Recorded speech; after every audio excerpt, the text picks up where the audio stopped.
اسکردو میں مرکزی انجمن امامیہ بلتستان اور مرکزی انجمن امامیہ گلگت کا ایک مشترکہ اجلاس زیر صدارت انجمن امامیہ بلتستان آغا سید باقر الحسینی منعقد ہوا، جس میں علامہ سید راحت حسین الحسینی نے خصوصی طور پر شرکت کی۔ اجلاس میں گلگت بلتستان کے مختلف سیاسی اور سماجی ایشوز پر گفت و شنید ہوئی، بالخصوص لینڈ ریفارمز ایکٹ اور عوامی ایکشن کمیٹی کے رہنماؤں کی گرفتاری پر سخت تشویش کا اظہار کیا گیا۔ اجلاس میں طے ہونے والے فیصلوں کی روشنی میں مرکزی انجمن امامیہ گلگت اور مرکزی انجمن امامیہ بلتستان کا یہ مشترکہ اعلامیہ جاری کیا گیا۔ لینڈ ریفارمز ایکٹ میں گلگت بلتستان کے عوام کے حقوق کی مکمل پاسداری کرتے ہوئے عوامی اعتراضات کو دور کیا جائے۔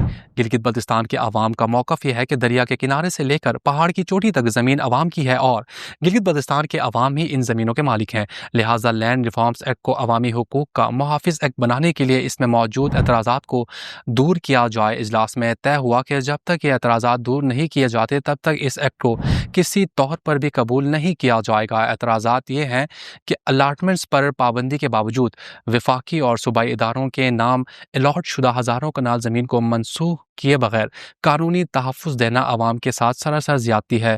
الاٹ شدہ رقبہ جات کو تاحال مخفی رکھا گیا ہے۔ 10% زمین کو سرکار کے نام مختص کرنے کے لیے جو شک رکھی گئی ہے وہ بھی عوامی حقوق کے تحفظ کی منافی ہے۔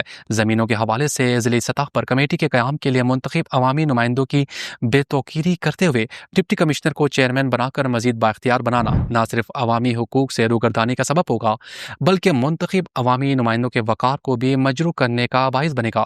ایکٹ میں یہ دعویٰ کیا جا رہا ہے کہ گلگت بلتستان کے تمام پہاڑ عوامی ملکیت ہوں گے، مگر اس سے پہلے ہی حکومت نے ان تمام پہاڑوں کو آن لائن لیز کے ذریعے مختلف غیر مقامی لوگوں کے نام دے چکی ہے، جس پر شدید تحفظات ہے۔ ایکٹ میں زمینوں کے حوالے سے ڈسٹرکٹ بورڈ کے فیصلے کو حتمی قرار دے کر سول عدالتوں میں جانے سے روکنے کے لیے جو قانون واضح کیا گیا ہے وہ بھی پاکستانی آئین و قانون اور بنیادی انسانی حقوق کی خلاف ورزی ہے۔ گورنر گلگت بلتستان سے مطالبہ کیا جاتا ہے کہ وہ اس بل کو واپس اسمبلی میں بھیج دیں اور ان تمام اعتراضات کو دور کرنے کے بعد ایکٹ کو حتمی شکل دیا جائے۔